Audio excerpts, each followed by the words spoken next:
বিসমিল্লাহির রহমানির রহিম। উপস্থিত সকলের প্রতি সালাম, আসসালামু আলাইকুম।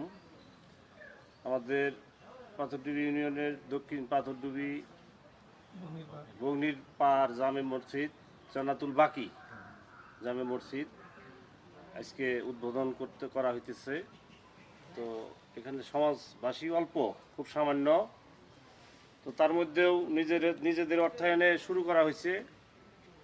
এখানে এলাকাবাসী মোটামুটি সহযোগিতা করছে, আর আমরা সকলের কাছেই সহযোগিতা চাইতেছি।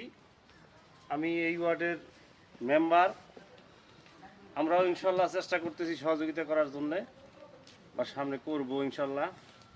আর মানে সকলের কাছেই একেবারে আকুল আবেদন, সবাই একটু হাত বাড়াইলে আমাদের মসজিদটা খুব তাড়াতাড়ি করা সম্ভব, যেহেতু আমাদের একটা ধর্মীয় প্রতিষ্ঠান। সকলের কাছে আকুল আবেদন, সবাই একটু সহযোগিতা করবেন। এই বলে আমি আমার কথা শেষ করছি। আসসালামু আলাইকুম।